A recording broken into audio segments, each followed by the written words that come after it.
Hello friends, welcome to my channel. જય શ્રી કૃષ્ણ. આજે હું બનાવીશ પાવભાજીની ભાજી. તો મેં અહીંયા લઈ લીધા છે 2 બટેટા મીડિયમ લઈ લીધા છે, ફ્લાવર લીધું છે અડધો વાટકો વટાણા લીધા છે, અને મેં 1 મરચું લઈ લીધું છે. તમે કેપ્સિકમ રીંગણ એ પણ લઈ શકો છો. હું તો આ રીતે જ બનાવું છું, 4 વસ્તુ નાખીને. તો ચલો આને બાફી લઈએ. માટે મેં કુકર લઈ લીધું છે. તેમાં આપણે બટેટા નાખી દઈશું, ફ્લાવર નાખી દઈશું, વટાણા નાખી દઈશું, અને મેં મરચું લીધું હતું તે નાખી દઈશું. તેમાં આપણે થોડું પાણી નાખશું. પાણી આપણે શાકભાજી ડૂબે ને એટલું નાખવાનું છે. વધુ પાણી નાખશો ને તો આપણે અલગથી કાઢી લેવું પડશે. એટલે આપણે થોડું પાણી નાખશું.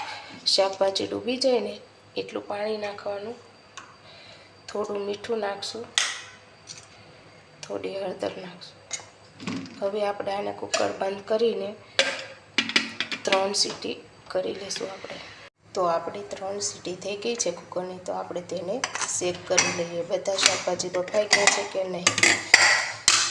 બધા શાકભાજી મસ્ત બફાઈ ગયા છે. તો આપણે તેને મેશરની મદદથી લઈ અને વટાણા થોડા કાકા રહેશે ને તો ચાલશે, પણ આપણે આવી રીતે બધું મિક્સ કરી લઈશું. હવે બધું મિક્સ થઈ ગયું છે સરસ રીતે. આપણે ભાજીનો વઘાર તૈયાર કરી લઈએ. તેના માટે મેં એક કઢાઈ મૂકી દીધી છે. તેમાં મેં 4-5 પાવડા તેલ નાખી દીધું છે. ભાજીમાં તેલનું પ્રમાણ વધુ હોય એટલા માટે મેં તેલ થોડુંક વધુ લીધેલું છે. તેલ આવી ગયું છે તો તેમાં આપણે રાઈ, જીરું, હિંગ અને કાંદા નાખી દઈશું. આપણે 2 મેં કાંદા લીધા છે. કાંદાને 2 મિનિટ સાતરવા દઈશું, કેમ કે તેનો કલર થોડો ચેન્જ થઈ જાય ત્યાં સુધી સાતરવા દેવાના આપણે કાંદાને. 2 મિનિટ થઈ ગઈ છે. કાંદા સતરાઈ ગયા છે. તો તેમાં હું 15-20 કરી લસણની નાખી દઈશ. આદું નથી નાખતી, લસણ મેં આવી રીતે ખાંડી લીધેલું છે મેં. અને લસણ મિક્સ કરી અને લસણને પણ સડવા દઈશ 2 મિનિટ જેવું. લસણને કાંદા સરસ રીતે સતરાઈ ગયા છે. તો હવે હું તેમાં ટમાટર નાખી દઈશ. ટમાટરનું માપ થોડુંક ભાજીમાં ઝાઝું રાખવાનું. કાંદા થોડાક રાખવાના. 2 કાંદા હોય ને તો 3 ટમેટાં નાખવાના. ટમેટાં નાખ્યા પછી હું થોડુંક મીઠું, 2 સ્પૂન મીઠું, 1/2 સ્પૂન જેટલી હળદર, થોડીક વાર તેને સાતરી લઈશું આપણે. સરસ રીતે મિક્સ થઈ જાય ને એટલે તમે જોઈ શકો છો 2-3 મિનિટ પછી મસ્ત ટમેટાં સતરાઈ ગયા છે. તો તેને આપણે આ મેસરથી આવી રીતે ગ્રેવી બનાવી લઈશું આપણે. સરસ મિક્સ ગ્રેવી થઈ ગઈ છે. તો હું તેમાં 1 સ્પૂન જેટલી લાલ મિર્ચ પાવડર, અને હું અહીંયા કલર યુઝ નથી કરતી કલર લાવવા માટે, એટલે મેં અહીંયા 2 સ્પૂન જેટલું કાશ્મીરી મિર્ચ પાવડર નાખ્યું, લાલ મરચું નાખ્યું છે, 2 સ્પૂન જેટલું જીરા પાવડર. તો તેને મિક્સ કરી દઈશું અને થોડીક વાર બંધ કરીને સાતરી લઈશું, એટલે બધા મસાલા આપણા સરખા રીતે ચડી જાય. મસાલા બધા ચડી ગયા છે. હવે હું 1/2 સ્પૂન જેટલું બટર નાખીશ. બટર પહેલાં નથી નાખવાનું વઘારતી વખતે, નહીંતર આપણા બટરનો ટેસ્ટ નહીં આવે. અત્યારે જ નાખવાનું છે બટર. મસ્ત રીતે બટરને મિક્સ કરી લઈશું.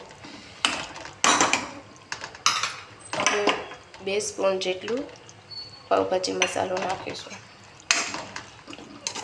સરસ રીતે મિક્સ કરી અને 2 મિનિટ જેવું સડવા દઈશું. શાકભાજી બધા બાફેલા નાખી દઈશું. આમાં આપણે મિક્સ કર્યું હતું ને બાફીને,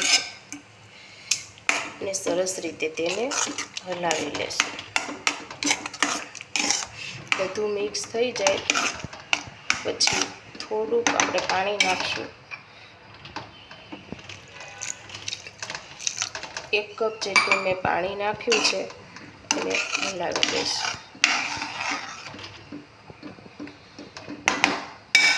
આને આપણે 2-3 મિનિટ સુધી. તો હવે 2-3 મિનિટ થઈ ગઈ છે અને તમે જોઈ શકો છો ભાજી બનીને તૈયાર થઈ ગઈ છે અને તેલ ઉપર આવી ગયું છે બધું જ. એટલે આપણે સમજી લેવાનું કે આપણી ભાજી પરફેક્ટ બની ગઈ છે. ભાજી બની ગઈ છે તો હું તેમાં અડધો લીંબુનો રસ નાખી, થોડા ધાણા નાખીશ અને હલાવી લઈશ. તો આપણી ભાજી બનીને તૈયાર થઈ ગઈ છે. હવે પાવ શેકવા માટે મેં એક લોઢી લઈ લીધી છે. તેમાં 1 સ્પૂન જેટલું બટર નાખીશું, 1 સ્પૂન જેટલું ભાજી નાખશું,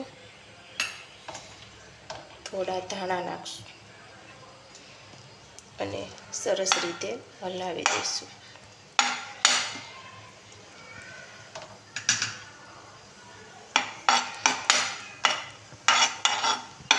સરસ રીતે ચડી જાય એટલે આપણે પાવને આવી રીતે શેકી લેશું.